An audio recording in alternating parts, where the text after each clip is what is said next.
गौतम अडानी के मुद्दे पर अब कांग्रेस बीजेपी एक साथ आ गए हैं। जी हाँ, ऐसा हम इसलिए कह रहे हैं क्योंकि अरबपति निवेशक जॉर्ज सोरोस की तरफ से गौतम अडानी के ऊपर दिए गए हालिया बयान के बाद बवाल मचा हुआ है। सोरोस का कहना है कि भारत के बिजनेस मुगल के व्यापारिक साम्राज्य में आए भूचाल की वजह से भारत में शेयर बाजार में बिकवाली और निवेश को लेकर निवेशकों का विश्वास हिल गया है। उनके इस बयान पर बीजेपी और कांग्रेस दोनों ने जॉर्ज सोरोस पर निशाना साधा है। India, Modi and business tycoon Adani are close allies. Their fate is intertwined. Adani Enterprises tried to raise funds in the stock market but failed. Adani is accused of stock manipulation and his stock collapsed like a house of cards. केंद्रीय मंत्री स्मृति ईरानी ने अमेरिकी अरबपति George Soros द्वारा प्रधानमंत्री नरेंद्र मोदी पर की गई टिप्पणी को लेकर पलटवार किया है। स्मृति ने कहा कि विदेशी धरती से भारतीय लोकतांत्रिक ढांचे को हिलाने का प्रयास किया जा रहा है। जॉर्ज सोरोस ने भारत के लोकतंत्र में दखल देने की कोशिश की है और पीएम मोदी उनके निशाने पर है।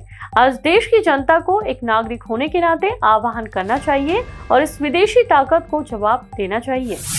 चाहे वो राष्ट्रपति अमेरिका के हों, चाहे वो यूके के प्रधानमंत्री हों, चाहे वो राष्ट्रपति फ्रांस हों, उन्होंने हिंदुस्तान और प्राइम मिनिस्टर मोदी की जो सराहना की कि उनके देशों में आज आर्थिक व्यवस्था को हिंदुस्तान के साथ समन्वय में हम लोग एक सृजन देख रहे हैं, एक नए भारत के निर्माण को देख रहे हैं। उस सराहना के बाद तिलमिलाहट जो है वो जॉर्ज सोरोस के इस एक स्टेटमेंट से सामने आती है।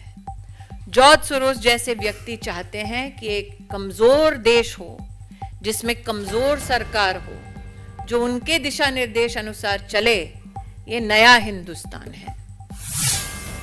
जॉर्ज सोरोस ने यह भी कहा था कि मोदी इस मुद्दे पर शांत है, लेकिन उन्हें विदेशी निवेशकों और संसद में सवालों के जवाब देने होंगे। सोरोस म्यूनिक सिक्योरिटी कॉन्फ्रेंस में बोल रहे थे। उन्होंने कहा था कि अब भारत की संघीय सरकार पर मोदी की पकड़ को काफी कमजोर कर देगा और बहुत जरूरी संस्थागत सुधारों को आगे बढ़ाने के दरवाजे खोल देगा। उन्होंने कहा था, मुझे उम्मीद है कि भारत में एक लोकतांत्रिक परिवर्तन होगा।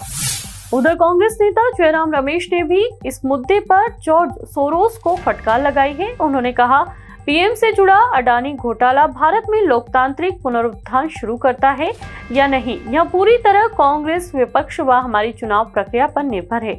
इसका जॉर्ज सोरोस से कोई लेना देना नहीं है। हमारी नेहरूवादी विरासत सुनिश्चित करती है कि उन जैसे लोग हमारे चुनाव परिणाम तय नहीं कर सकते। कांग्रेस के जवाब ने इस मामले में सुर्खियां बटोरी है और इसलिए कहा जा रहा है कि अडानी के मुद्दे पर एक हो गए हैं। हालांकि अभी भी विपक्ष अडानी के मुद्दे पर सवाल उठा रहा है।